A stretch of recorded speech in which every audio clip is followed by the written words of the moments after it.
good day, and welcome to Critical Q&A, the live stream, the one where I have to remember all the buttons I'm supposed to push. Hey, everybody. Good morning, and this is Critical Q&A number 356.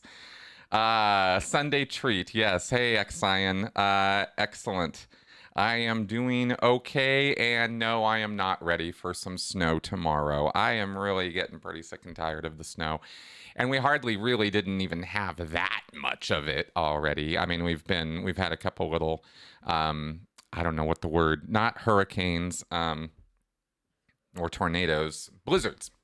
We had one or two blizzards here in Denver this winter, and anyway, we're gonna have more snow, and just it's so annoying because Denver is such a town of opposites, of polar opposites, in that you will get snow fall, and then that same day or the next day it could be, it could flip from 25 degrees one day to 60 the next, to, a couple days later, it's 15 degrees and snowy. And then, I mean, it's just a little bit much. Anyway, just don't mind me complaining. I'm just, going on and on about the weather here as we get started. But all that aside, I did have a couple other things I wanted to bring up real fast while we were getting started and getting everybody arriving and everything. A couple points that I thought you guys might be interested in hearing from me about. One of them is the movie Don't Look Up. Finally saw that, and didn't watch the entire thing. I missed a chunk of the beginning, but I watched the whole thing through to the end. And it was supposed to be a comedy, I guess, and I didn't laugh once. I didn't find it humorous in any way. I found it to be more documentary style, really. I kind of thought it was more, oh yeah, that's people. That's how they are. That's exactly what would happen. Yep, that too. Yep, that too. Yep, that too. All, seemed pretty cool. Yeah, I am not going to be moving to Clearwater. Thank you, Xian. And no, there's no topic today. This show is just Q&A. So the topic is what questions you guys ask me. This is all about you guys asking me questions and me answering them for you. So go ahead and start firing them into the comment section here if you have questions for me, and I will start taking them up. But I did want to finish a couple little thoughts I had here just to get going while you guys arrive and start questioning me. So anyway, I do recommend watching Don't Look Up, even though it will probably infuriate you if you have any degree of empathy and compassion for people or want to see the human race survive. Because all of the things that we do in order to secure our short-term survival are shown as the, nonsensical, opportunistic craziness that makes up most of our lives. So well, because it obscures our short-term views and needs and desires and obsessions and demands, obscure the bigger picture. And we are very, very, very bad at planning group-wise for the future in really, in very unified ways. We're really, really, really bad at it. And so anyway, it was an interesting movie to sort of highlight that. But on a more educational, on a brighter note, and what brighter, but in a different note, and something else I wanted to throw you guys' way, and something I definitely want to do video work on in the future is cults and entertainment. And the specific one that I'm thinking about right now that Mel and I are watching is called The Shrink Next Door. It's on Apple TV. It's Paul Rudd and Will Ferrell, who are two comedians who are doing a drama. This is not a comedy. It's called, I saw one categorization of The Shrink Next Door. It's a limited series. I think it's 8 or 9 episodes or something.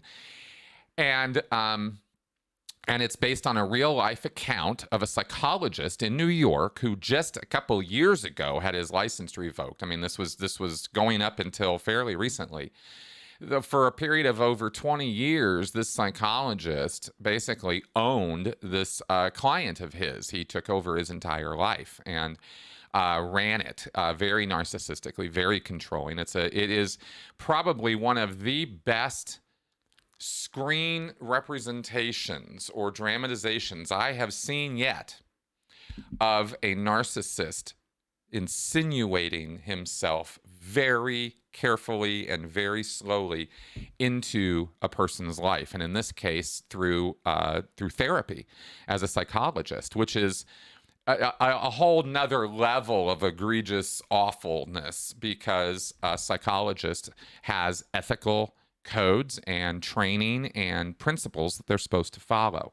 And invading the life of their clients and taking them over and taking advantage of them is absolutely the most gross, unethical behavior that a therapist can engage in, short of course, going full in with sexual assault or sexual liberties, which is the only thing I can think of that makes it even, worse, is adding sexual abuse on top of it. But everything short of that is what happened in this relationship over time. And this therapist took control over this guy Marty's life to the point where he was making him disconnect from family and friends and exclusively, being run by this therapist. Anyway, it's a very, very good representation of that, and I thought you guys might want to know about that, because it was I'm so impressed by it. I'm only 3 episodes in, and I am really impressed with how methodically, slowly, and carefully they are rolling this out. And a thing I wanted to mention about it that I thought was particularly good about the casting is watching Will Ferrell be victimized by Paul Rudd in dramatic roles, in a dramatic way, not in a comedic way. Somebody called this dark comedy, and I was like, you're out of your mind. There's nothing comedic going on in this show.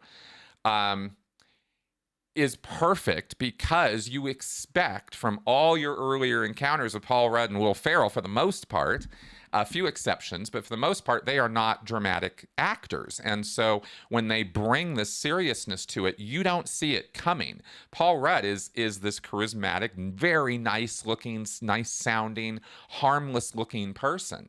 And he is not in this role, and he does a very good job of that. And that's one of the things that they should do when they're casting people to play narcissists or controllers or predators, is people you look at and like. People you look at and go, I trust this person. This is somebody I want to be friends with. This is somebody I want to have a relationship with. This is somebody who can be of benefit to me. This is someone I want to know. That's the reaction you should have to one of these predators, because that's what they do. That's how they craft their personality, their way of talking, and their way of addressing people, and their way of acting is all about getting you to get your guard down and let them in. So, that's a point that I think is a subtle and important one in this particular thing that I wanted to bring up. So, all right, now let's move on and start addressing some of these comments here, because we're coming in. Wow, Norway. Hey, Norway. All right. And of course, Steve, I see you in the comments section, and all of my favorite critics. Okay, yes, Andy Van Buse. Any thoughts on why Mark Bunker won, but Aaron did not in the Clearwater elections? I thought Aaron's campaign was much more organized and he had more funds than Mark. All true. And money alone is not the thing that's going to bring about a win. Elections, I don't pretend to understand all of this, but according to what Aaron told me and other conversations I had, Mark's election was a midterm, where this one was a main or something like that. There was a difference in how the elections were conducted, or how many people were voting, or something like that. Again, don't quote me on these specifics. There was something different about it, but I can't remember as I sit here. I'm not going to run through my text messages right now. But Aaron described that it was different, and while Aaron did get more votes, and there was more time, Mark hardly campaigned at all compared to what Aaron was doing with his, boots on the ground, knocking on doors. But We have a couple things here. We have an establishment situation which was more organized, had more time, and took more effort to counter Aaron's campaign. The mayor, the police force, the captain of the police force, the other city council members all endorsed Aaron's opponents. None of them wanted Aaron on the city council, and without that, kind of help or assistance, Mark Bunker alone was not enough. There's a thing, and I talked about this in our Critical Conversations show on Friday, is that there's a resistance by a certain percentage of the population to change, to any change, to upsetting the waters, to uprighting the apple cart. And regardless of why you're doing it, how right you are in doing it, for whatever reasons you're doing it, they don't care. They want things the way they are. They want things chill. They want things calm. They want things under their control as they see things. Everything's fine according to the way I see it. So why are you coming around and trying to make everything upset and stir up all this controversy and make all these problems? And that is how Mark and now Aaron are perceived by the rest of the city council and by the Clearwater establishment.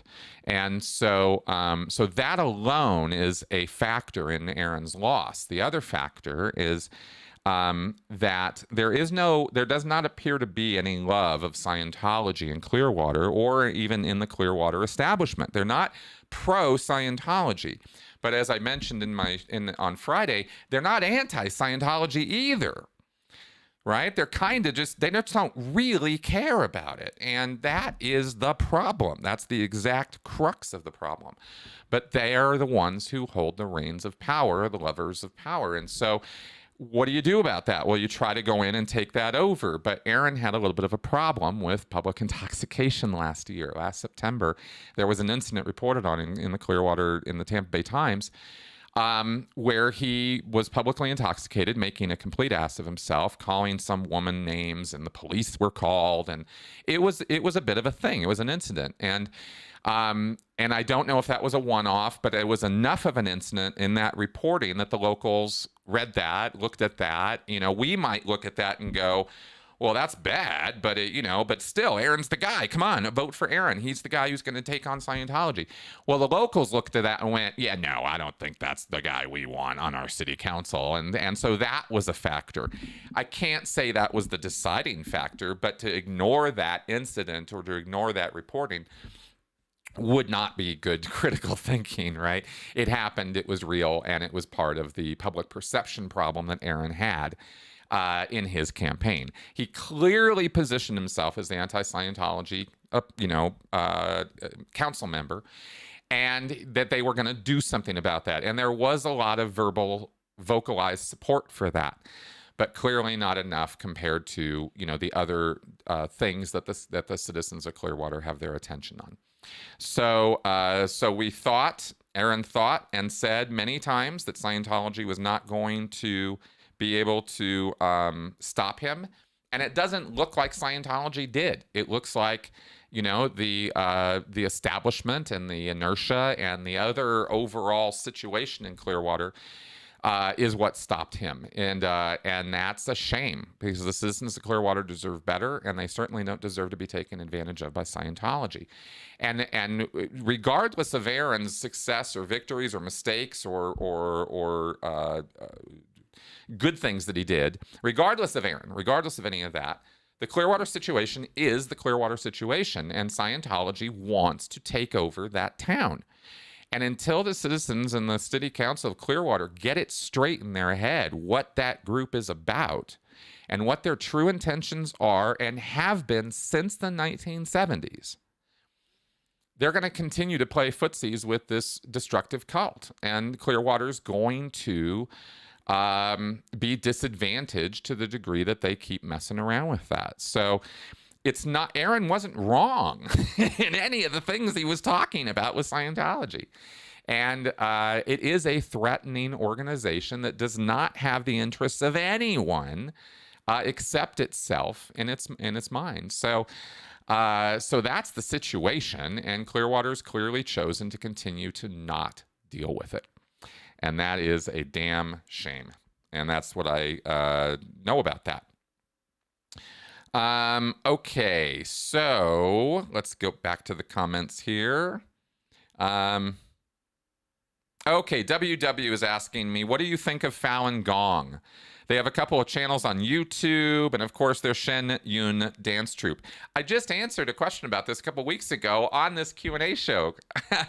Falun Gong is a cult, and I talked about the fact that literally like a week or two ago. So go check that out, because I actually addressed this in a little bit of detail, and the fact that you can have a cult versus a cult.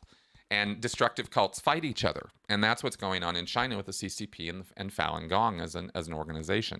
They're a revolutionary cult, and they conduct themselves and act like a destructive cult. And it's not a good thing to be part of that group if you care about your own human rights and humanity.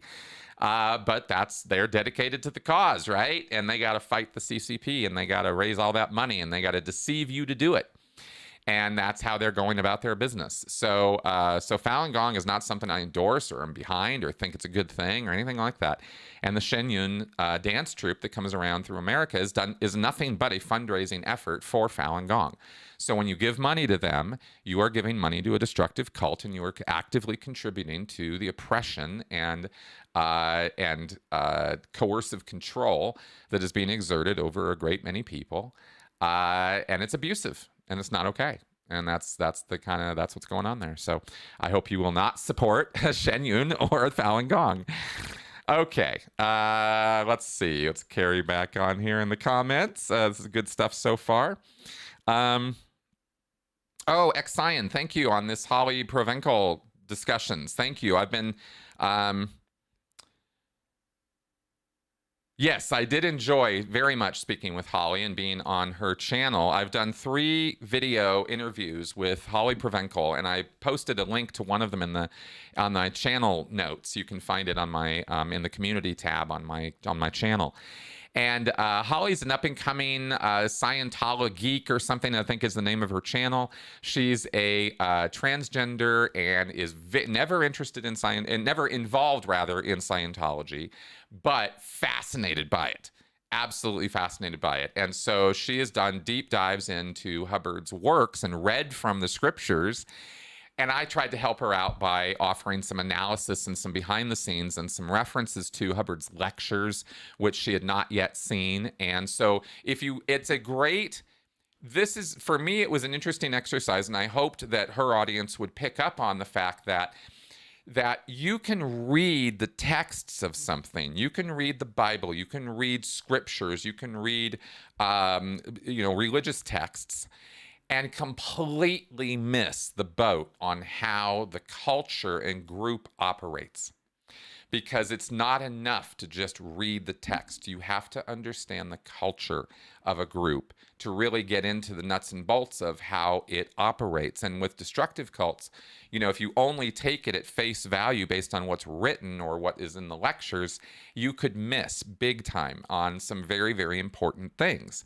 And so that's what I tried to bring to Holly's channel and give her some analysis of this work and how the culture of it works, so that you can take the written work and go, oh, this is how it plugs into this.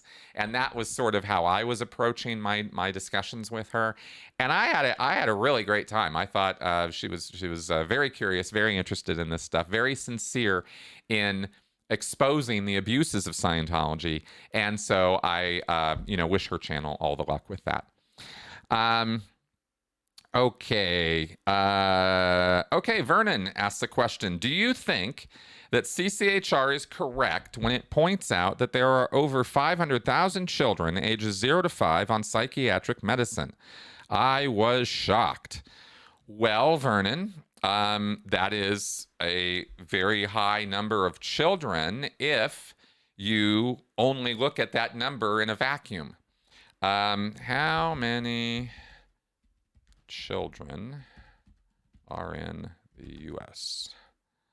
73 million children in the United States. Now, let's say that 500,000 figure is only U.S. So 73 million kids. 1, 2, 3. divided by 500,000. Oh no, the other way around. 5. Sorry, remembering my algebra here. Divided by 73 million. 0.0068, less than 1%, less than 0.1% of the children in the United States are on psychotropic medications. Not that shocking of a piece of information anymore, is it? Shouldn't be, because it's really not that high of a number when you look at the statistical bigger picture. And it's entirely possible that that many children might actually need some kind of, psychotropic medications for some kind. I would need to see much more specific information before I could make a judgment as to whether that 500,000 is a good or bad thing. What kind of medications exactly, and treating what exactly? To think that all of them are legit would be silly. Of course they're not. There are children who are on psychotropics who absolutely positively should not be on psychotropics. But please know that this is a deep well, and there is a lot to know about this. And to make a snap judgment that, well, that's just too many, and they just don't know what they're doing, and these psychotropics are out of control. True enough, you can find examples of places and people where they don't know what they're doing. They shouldn't be on psychotropics, and those kids are in a bad way, and they don't need psychotropics. They need something else. You can find examples of that 100% of the time, but that doesn't mean that the vast majority of those kids are being misdiagnosed or mistreated. That's important, at least to me, to draw as a distinction. So I will say that in response to that, that's my response to your question about that. It sounds shocking, and that's why CCHR uses that information and presents it to you, by the way, in a shocking way. They want to shock you. They want to take this information and make it out to be awful. Because the one and only mission of CCHR, the Citizens Commission for Human Rights, which is a Scientology front group that was established in 1969 by L. Ron Hubbard, and Dr. Thomas Szasz contributed to it. He was a psychiatrist who didn't like psychiatry, and some of the abuses that were going on in psychiatry, to be clear. Anyway, CCHR is a Scientology front group, and their sole mission is to destroy and eradicate psychiatry forever. And they actually believe Hubbard's scriptures that psychiatrists as a body are a group of people who are beings from the planet Farsec, and they are here to implant and destroy us. So don't give CCHR any credibility, please. There are really good sources of information that are extremely critical of psychiatry and that are trying to bring about reform in psychiatry. And these are organizations that I, support and can get behind. CCHR is not one of those organizations. And even the anti-psych movement and the reform psychiatry movement keeps themselves at arm's distance from CCHR because they know that they're a group of fanatical extremists. And that's what CCHR is they are extremists. And they have no solutions for what to do beyond, sending people off to take a walk or take vitamins or get sleep. And admittedly, those are good things to do for a lot of people. But they're not going to cure psychosis or insanity. They're not going to cure ADHD or depression or PTSD or any number of things that people suffer from. They just don't. And CCHR has zero solutions to any of those problems. All they are is a hammer destroying psychiatry. So anything you hear out of CCHR is something you should absolutely be taking with a grain of salt, or at least a great deal of skepticism and critical thinking.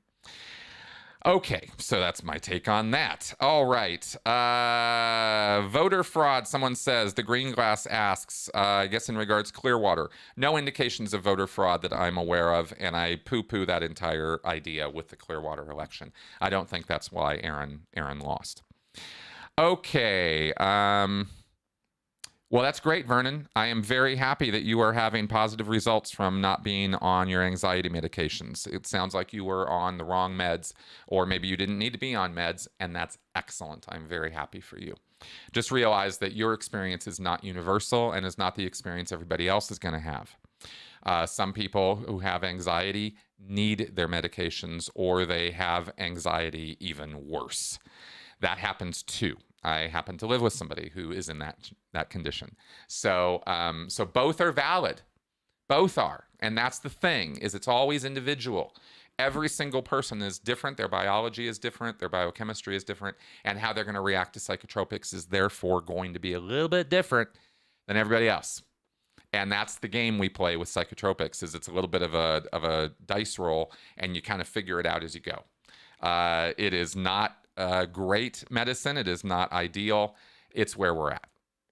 Okay. So, yes, Maria, I think that they saw a troublemaker in Aaron. Yes, that's right. He would definitely have made trouble for the city. Yeah. Okay, so yes, Aaron can run again in the future. There's no block or barrier to him running again, or other candidates can run on a similar platform, but I think Aaron and Mark are showing that Clearwater just ain't interested. They need a different approach and to taking on Scientology than the head-to-head approach. Clearwater just ain't into that. You know, it's a retirement community, a bunch of old folks, stuff like that. It's a sedate retirement town, a vacation spot, you know, destination. That's Clearwater, right? And they don't want to fight. And if nothing else, we can certainly walk away from this with that conclusion pretty firmly established.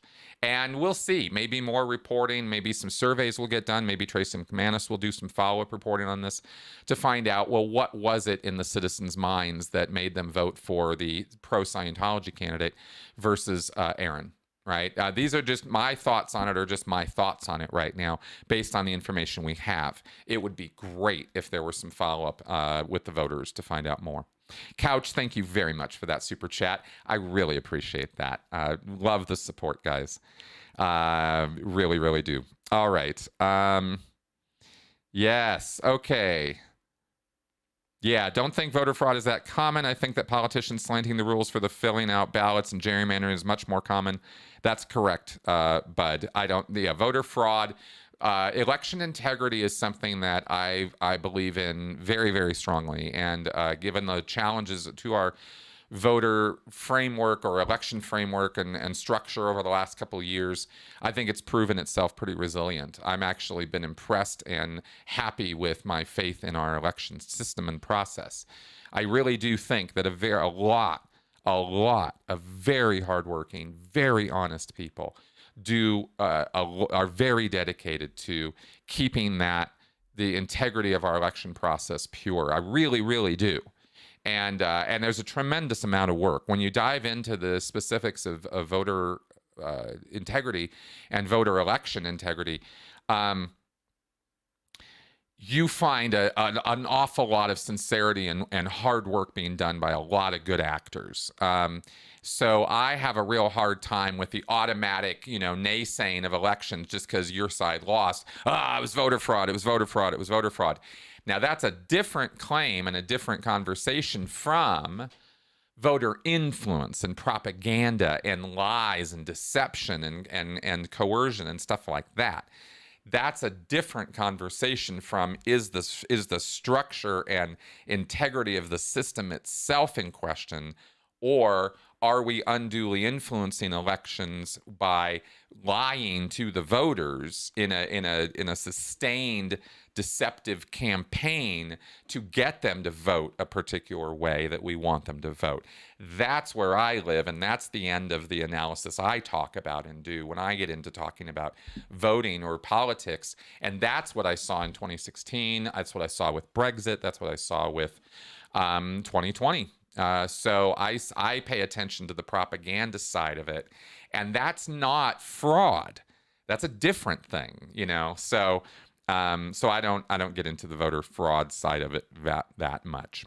Okay.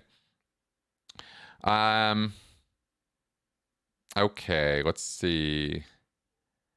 There's a question. It was newborn babies. Yeah, that was in reference to the earlier question. Okay, you guys talking about voter stuff.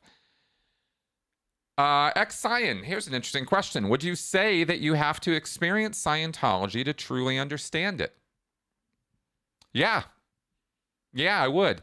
Well, let me put it this way, to truly understand it. No. Okay, actually, let me change my answer. Let me back up. I think you can truly understand Scientology. I mean, I really do. I really think you can truly understand it in the simple phrase, Scientology is a money-making scam that uses religious cloaking to hide its true intent. That is Scientology, parsed down to the most reductionist thing you can say. And if you know that, if you look at Scientology through that lens, you do truly understand it. So it really is that simple. Now, to understand the experience of Scientology, to understand the lived experience of what it means to be deceived, to have your hopes raised, your faith raised, to be love bombed, to be part of a group that you truly believe is offering you eternal life. That's something you have to live through. And by living through it and getting out of it and escaping from it, you learn a great deal about yourself, your emotions, your gullibility, your desires, your goals, your purposes, and your place in the world. At least I sure have. So that's what I believe the lived experience of Scientology gives you. So I think you can truly understand Scientology without having to go through all that.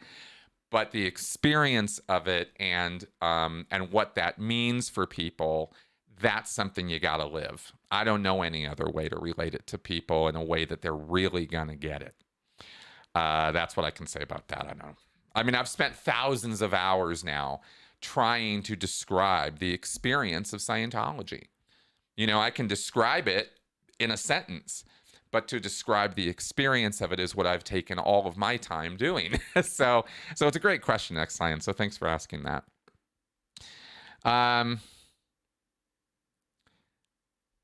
Interesting. Okay, Kennedy elections. Okay, guys, that's interesting stuff. Oh yeah, Vernon. Okay, CCHR. This is great. CCHR has a commercial pointing out that a lot of the school shootings from the past, like Columbine, the kids were on psychiatric drugs. What do you think? Vernon, thank you for asking me this. What I think is that a logical fallacy is being utilized in order to connect dots that may or may not connect. And by that, I mean, clearly we have troubled individuals, if we're going to use that word, troubled. You could say mentally ill. You could say mentally deranged. You could say there's a lot of words you can use to describe people who do carry out mass shootings. I think out of touch with, reality to some degree. I think, but see, I can't even actually say that. There's a lot to this, right? But the logical fallacy at play with CCHR and these mass shooters is that correlation is not equal to causation. Just because two things are coinciding with one another in space and time doesn't mean that they're causing one another. Although, pretty clearly, we can see a relationship here. But is that relationship a causative one? In other words, if the kids in Columbine, if the two Columbine shooters had not been on psychotropic medications, would they have carried out the Columbine shooting? Well, nobody knows. Nobody's really sure. You can't say one way or the other that was the causative element. That was the thing that pushed them over the edge that made them carry out the shooting.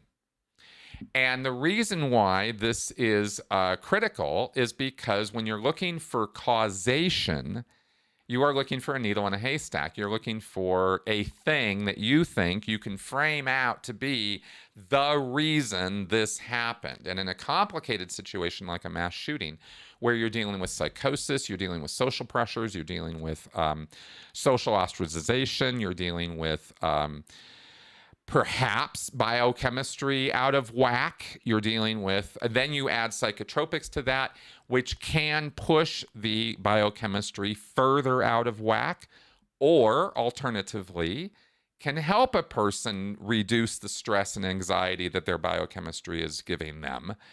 It goes both ways, see? And that's the problem with this, is it's a little bit, again, of a dice roll as to what effect are those psychotropics going to have. And over time, those change too.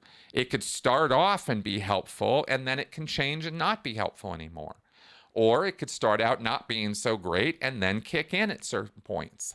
So it's so variable and so changeable with people and so specific to individuals that you don't get away with, and CCHR should not be getting away with saying or claiming that psychotropics alone are responsible for mass shootings. It's a grossly irresponsible statement to make.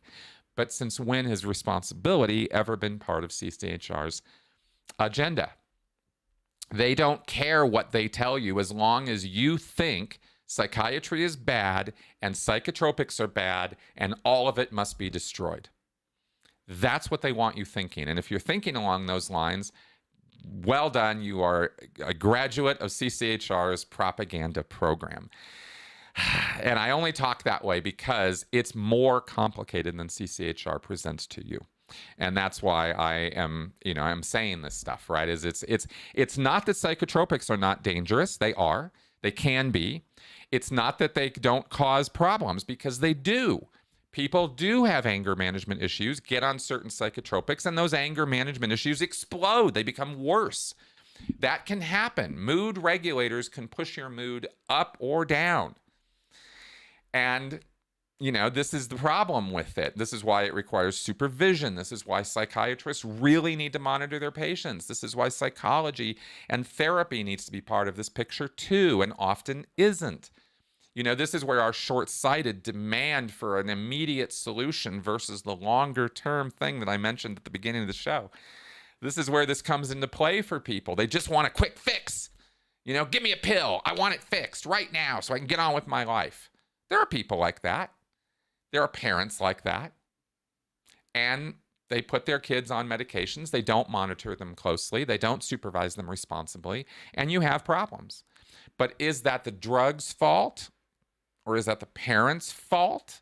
Is that the psychiatrist's fault? Or can we look at the bigger picture and go, oh, there's a lot of forces at play here, and we need a lot of work on this on all fronts, right? We need more responsibility. We need more care. We need a better agenda.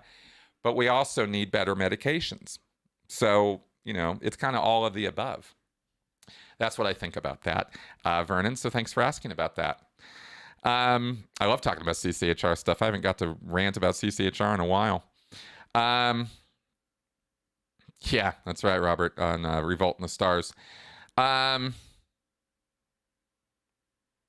X-Cyan asked a question. This is a real this is a deep minutia question for Scientology. What is TR5, hand mimicry? What's the difference between upper end TRs and CCHs? Okay, TR5 is a process or a drill that's not used anymore. That's why there's no reference to TR5 pretty much anywhere anymore. It was sort of canceled out of existence. Nobody does TR5 as a training drill, and I think it might be a process. The CCHs, which stand for Control, Communication, and Havingness. CCH. Those are a series of processes. They are objective processes in Scientology. In other words, they're procedures that you do as auditing procedures that you go into a session and an auditor guides you through each of the CCHs. I think there's 9 or 10 of them or something. And no, there's more than that, actually. There's a few more. I think there's the full battery of all the CCHs and objectives is like 20 or 30 processes or something. And they address control, communication, and havingness. So they address this by moving you around a room or having you move objects or touch objects or do things with your environment. That's why it's called objective auditing. It deals with objects and things. It's not subjective. It doesn't deal with your thoughts or your thinking. So CCHs are a kind of objective process that are done in Scientology. The upper indoc TRs, or training routines, are drills that you do in a classroom environment where you learn how to do the skills that you need in order to carry out the CCHs on somebody. Because in order to be the auditor who audits the CCHs on somebody, you need to have the ability and willingness to control them and manhandle them and not let them out of the room no matter how much they beg, plead, and ask to be let out. You have to be determined to get the PC through it no matter what it takes. And this is the stuff that I was talking with Holly about in her videos. We went into real detail, not gross. We went into grim detail about all of this and how this works. So I really recommend watching my videos with Holly, my interviews with her, because I got to talk about this in a lot of detail and go into why this is destructive and abusive for people. So, but that's the difference between them is the upper indoc TRs are a training activity and the CCHs are an auditing activity. And they look almost exactly the same in many ways, but they're not the same at all. But that's the difference between them. Okay. Yes, Vernon, you're absolutely right. The early history of psychiatry was barbaric, and what they considered science was actually not science at all back then. Well, see, that's the thing. Science is an evolving thing, and science evolved, and it was considered science back then. And that we can look at that with modern eyes and rightfully criticize and look at the barbarism of what was it, Bellevue, and what was going on in England. I forgot the name of the other place, Beth something. Anyway, those hospitals, those sanitariums, those prisons for the mentally ill or for the deranged were awful places, and yet they were an effort to try to sequester and apply some degree of remedy to these people in order to cure them or effect a cure or deal with their psychosis, hysteria, delusions, etc.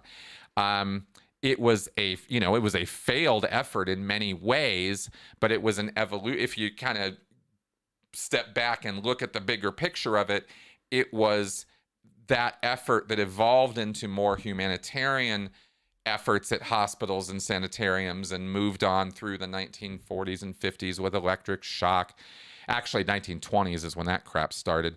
And lobotomies and transorbital leucotomies and all the things that Hubbard very rightfully criticized in psychiatry, those were barbaric practices from our view now.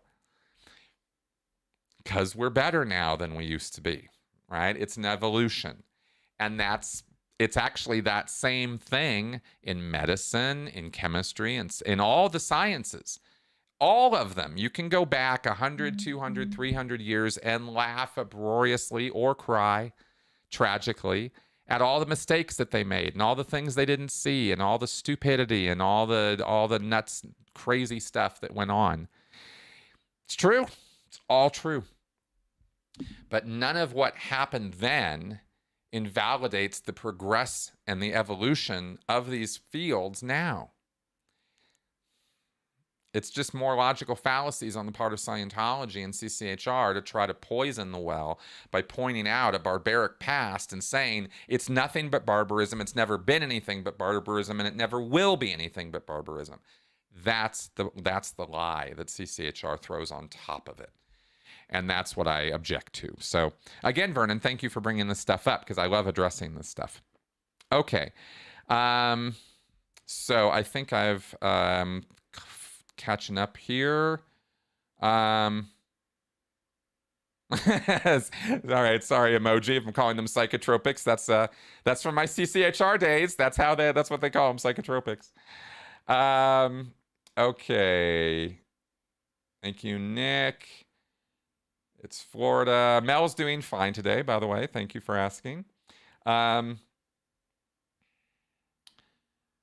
Okay, let's see. Talking about voter fraud still, guys. All right. Kids with severe mental illness have diagnosis. Da da da da da. You changed some laptop storage. Oh, sure. Okay, here's a good question. Xion, can you explain what a hidden standard is? And did you have any regarding Scientology? Yeah, you bet I did. Hidden standards in Scientology, these are bad things. These are expectations, basically, that you have. They are things that you want to see cured or fixed or changed about yourself or about some situation. And the hidden standard, the reason it's called that is because it's a standard you hold. It's an idea you have that until this is fixed or until this is addressed or until this gets better, I'm reserving judgment that this subject really knows what it's talking about. Or I'm not so sure. This doesn't really work until fill in the blank. Okay? Whatever that is for you, right? For example, Scientology, Dianetics doesn't really work, I'm thinking, until my eyes are cured, until I don't have to wear glasses anymore. Because L. Ron Hubbard said that Scientology will cure blindness or will cure bad eyesight. And he did say that. And he said it a number of times. So because L. Ron Hubbard said that, I believe that is true. So therefore, I'm going to hold out on really committing to Dianetics until it cures my eyesight. That's the hidden standard. And Hubbard railed against hidden standards. He said they're not good to have, and we don't want them. And if people have them, you need to kind of root them out because they will judge all of Scientology or Dianetics according to this hidden standard. And what Hubbard said, and this is not true, but what Hubbard said or insisted on is that the existence of the hidden standard will keep the condition in place. So the mere fact that you demand that your eyes be cured, that Hubbard follow through on his promises of curing your eyesight, will prevent your eyesight from being cured. Gotta love it. You gotta love it, right? It's just another twist of the knife that Hubbard plunged into your back. That's the hidden standard, right? It's just another way for Hubbard to get one over on people. You can't come into this with any expectations. You can't come into this with the idea that we're going to cure you of X, Y, and Z, even though I've promised to cure you of X, Y, Z. Oh, no, you can't have any of that. You have to come in with a bit of not an open mind. Okay, Hubbard also railed against having an open mind. That's the double binding contradicting stuff here going on, right? All the time. Contradictions. But with this thing, the hidden standard, it was Hubbard's way of not having to be answerable or responsible for his claims. It was him sliding right out of any responsibility for any of the claims that he made about Dianetics and Scientology. That's what the hidden standard did for Hubbard. So that's what I can say about that. Okay. Wow, it's really interesting how much attention there is on voter fraud and elections and stuff. This is interesting stuff, guys. Yeah, exactly, Maria. Exactly. On the thing, the point Maria makes is how many kids are on psychotropics who aren't shooting up schools or killing people. Well, I can tell you a hell of a lot more than are shooting up places, right? There's thousands, hundreds of thousands of kids who are taking psychiatric medications, SSRIs or mood regulators or whatever you want to call them, and are not shooting anybody up or have any compulsion to. So again, how do you get to claim, well, it was the medications that did it, see? You don't. You don't get to say that. It's just not a factual statement. You can investigate it more thoroughly, and on a case-by-case basis, you might be able to make that claim. But you do not get to make that claim about all mass shooters. It's just not how evidence and critical thinking works to say stuff like that. And I'm horrible because I used to be the guy who fronted for CCHR. You know, when I was a Scientologist, I was all in on that. And I really did used to believe that. So I have been on the other end of this argument. And now being trained in psychology and being much more knowledgeable about the nature of these medications and what they can and can't do, I look at this from a very different perspective than when I was an active Scientologist and proponent of CCHR. Yeah, exactly. Chris Davidson brings up, what about gun laws, for example, right? Okay, we're getting into all the controversial topics today. This is awesome. Okay. Oh, okay. Asex222 asks, hey, Chris, I asked this over email. Are there any technical contradictions that really upset you during your time in or leaving Scientology? Yes. Yes, there was. It was actually a technical point that was a point of departure, mental departure for me from auditing and whether auditing actually works or not. And that point was that I could make a needle float on an e-meter whenever I wanted to, or almost whenever I wanted to. I could almost do it at will. And that was a skill that I developed on the RPF by necessity, right? Because 3 years on the RPF and you want to get the fuck out of there, right? 3 days on the RPF and you want to get the fuck out of there. I cannot, it's obscene. I mean, it's really bad. It was really a bad place to be. And I did not want to be there at any moment of any of the days of the 3 years and 3 months that I was on it. So I needed to get through that program and I needed to get out of there. And the only way out of the RPF is to get through the RPF, because I didn't have a solid plan B. I didn't want to leave. I didn't want to leave my wife. I didn't want to leave my culture, my friends. I mean, my entire life was wrapped up in the Sea Org. So the idea of leaving was absolutely positively, unthinkable to me, really. And so I had to endure this. That was my mindset. I didn't really have to, but that was what I was thinking. That was what I was telling myself.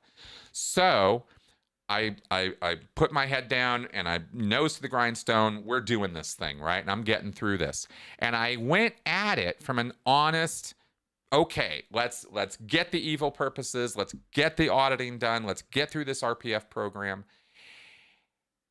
And while doing that, it became clear to me through the endless, over 1,000 hours of security checking that I received, that there were only so many crimes I could admit to. There was only so many bad things I had done. I mean, when you roto-rooter your life and you put yourself under a microscope to that degree, where you are confessing every paperclip you ever stole, every, bad thought you had, every critical thought you had about other people. I mean, everything that's coming out of you, thought policing, action policing, all of it.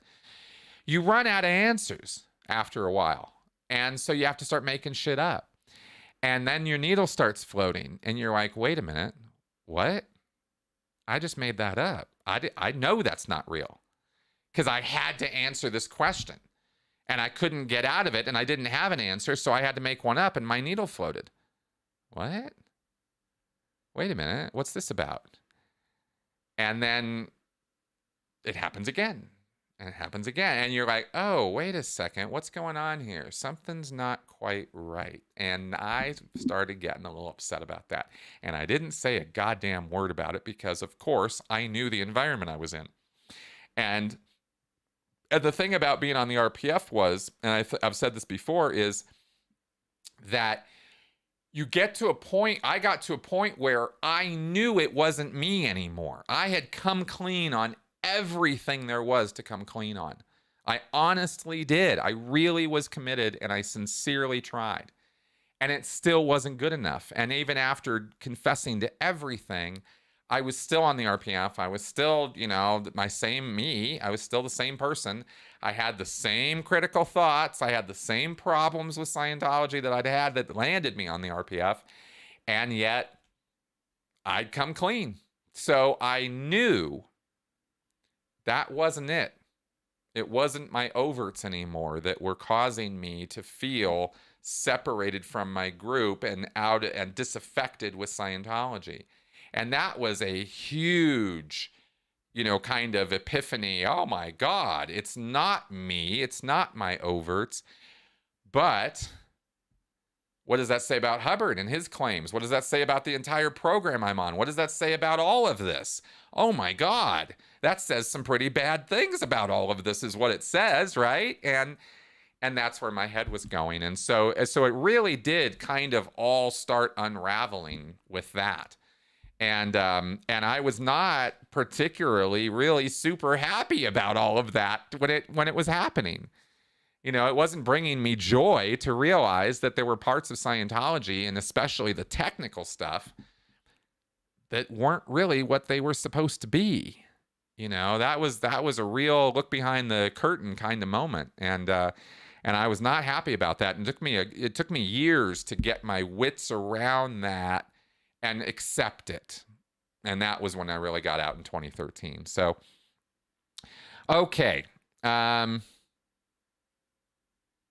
God, I am not going there, Nick. Thank you for asking me that, but I am not opening that door on this channel at this time. Okay. Yes, I'm sure that's true. History of lobotomy. Okay. Really get across. I'm just catching up on your questions. Okay, Lorraine Shepard, will you write another book? Yes, I'm doing it right now.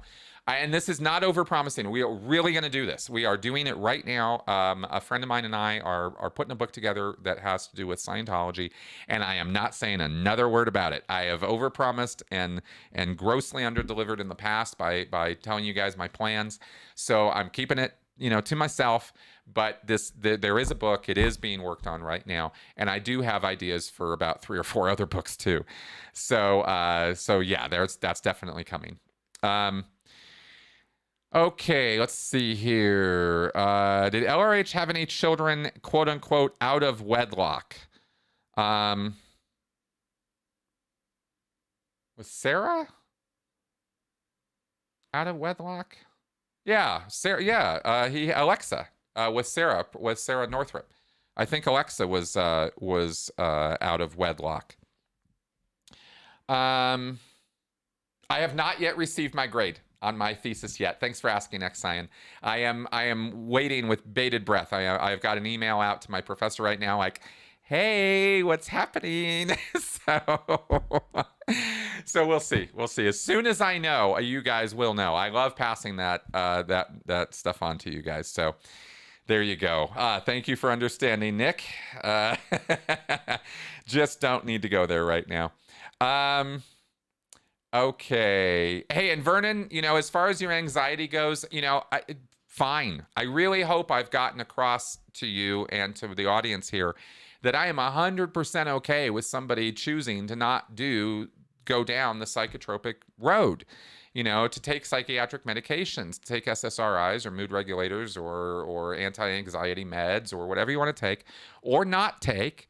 That's on you. It's totally fine with me, but like religion, in some ways, right? Just because it works for you doesn't mean it's going to work for everybody else, right? This is an evolving field of knowledge and study, and a great deal of research is being done on this. We do not understand over half of what we need to understand in regards to this. But to think that CCHR or that psychiatry is still in a barbaric, age where they are, just brutalizing people for fun and money and profits, it's not really that picture. That's a distorted picture of reality. And it's distorted on purpose by CCHR because they have an agenda. And that's really the kindest thing I can say about that. Okay. Well, exactly. Ace XX222, you were very welcome for that answer. And I agree. It is confusing. How do you hit? He says here, it always confuses me when thetans exist outside the universe, but are also attached to your body, and you are also in the universe, possessing a body. Yeah, exactly. The most basic contradiction in all of Scientology, the thing that you have to take on faith alone because there is zero proof, is the existence of a thetan. It's a pure point of faith and belief.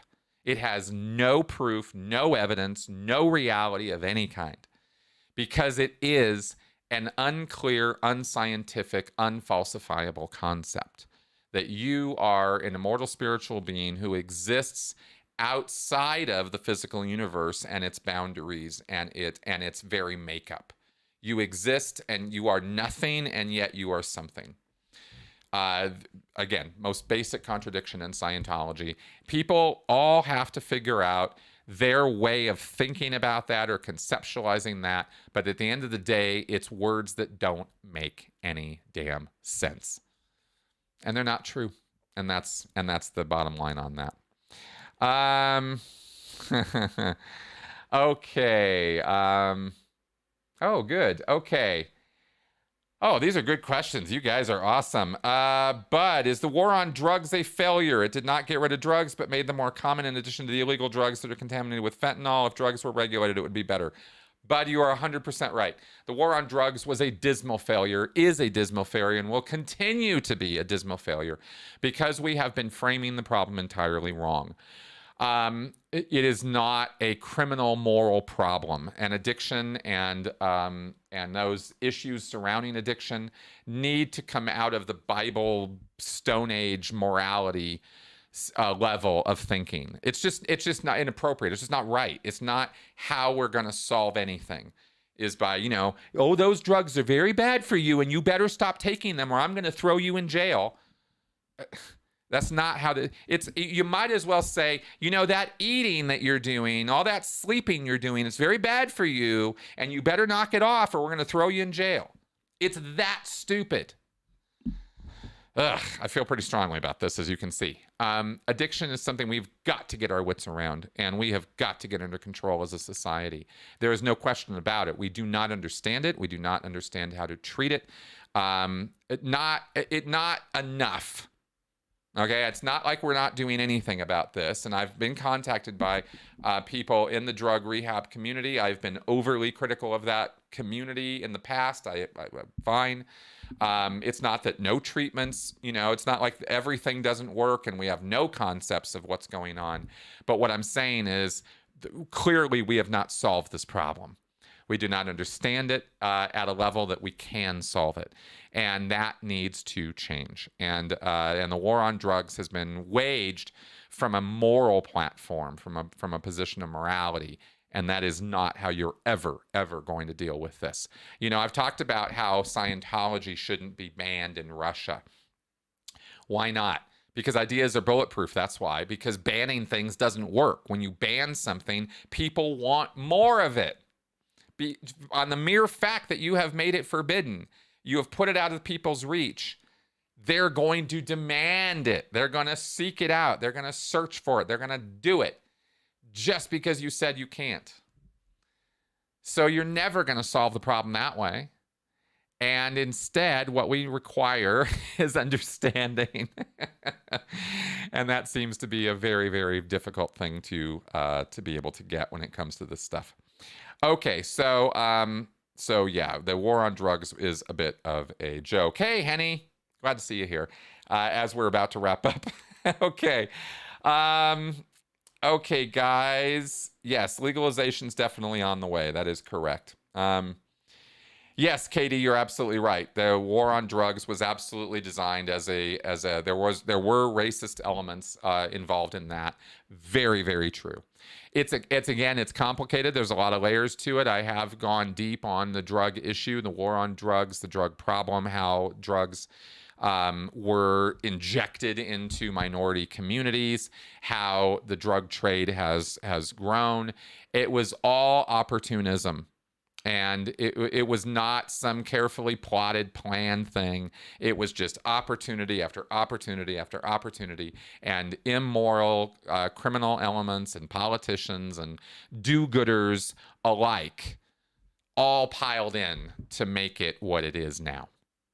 That's the fact. And it's a mess. It's a total mess right now. Okay. Yes, Nick, thank you for that. I absolutely do want to do that. I do want to go in that direction at some point and get critical about the addiction industry, because there is opportunism there. And in the addiction recovery field, it's not just Scientology that is propagating some real bullshit in the addiction recovery area or world, right? So that's definitely something I want to get into more. Well, Bud, did Germany banning Nazi images make more Nazis? Well, there are neo-Nazis in existence right now in Germany, so you tell me. I will absolutely draw some causation dots between those two activities, between banning a thing and the creation of a thing. Now, that's not all there is to the picture, though. And so when we talk about Nazis, we're talking about something that's a little bit different than drugs. And so, you know, A does not equal A here. It's not all the same, and the contexts are very different. So while I will throw that out there at you and respond to your question, I will also say banning Nazis is not the same order of thing as trying to ban marijuana. Because Nazis are extremely worse for you than marijuana. All right. Thank you, Jims, for that super chat. Very appreciative of that. Thank you very much. Love the support, guys. Okay, so we're going to yeah, when I say banned in Russia, it's not been banned, but there were efforts in that direction. And if the Russian Orthodox Church and Putin and his censorship structure that very much exists in Russia have its way, then Scientology would be banned. I mean, they have definitely been making efforts in that direction. Same with the Mormons, by the way, and the JWs. They just don't like competition over there when it comes to religious competition, and when it comes to groups or structures that they believe might be anti-government, anti-authority, or somehow rile people up against the government. And Scientology literature very much has anti-establishment, revolutionary type phrasing in it. That's what they react badly to, and with good reason. So anyway, that's what I can say about that. Okay, guys, we have gone over an hour here, so let's go ahead and wrap up the show for this week. I really appreciate your questions and comments and feedback on all of this and your support. So thank you very much for all of that, and for coming around and just being part of the show. I love you guys, and you're all my critics, and you're great. So check out the podcast I posted yesterday with Rachel. It's the third and final part on our series on cults and emotional needs. And we really kind of swept through the last four in this final episode. There's a lot more we could talk about with it, and I am really interested in any feedback you guys have on those points, because I think personally that looking at cultic activity and abusive behavior through the lens of emotional needs is incredibly enlightening. It really, oh, that's how they get away with that. Oh, that's what they're taking advantage of there. So I really hope you guys will check out those podcasts on that stuff. And of course, always check out the Critical Conversation show, the live show that we do on Fridays. All right, guys. And finally, oh yes, I need to say this real fast. I am now offering myself for consultation for as a service I will do for people if you pay me for it, right? Is that I will consult for you or with you if you need help with family, friend, other situation, relationship situation, whatever. I am not a counselor. I am not a therapist. I do not offer counseling or therapy. It's consultation. I can give you advice. I can listen. I can understand, and I can try to help with advice or direction based on my knowledge and experience with coercive control and destructive cults. So if that's something you are interested in or need, or you know somebody who does, feel free to email me and we can talk about that. All right, guys. That all being said, I will wrap up for this week. Bye-bye.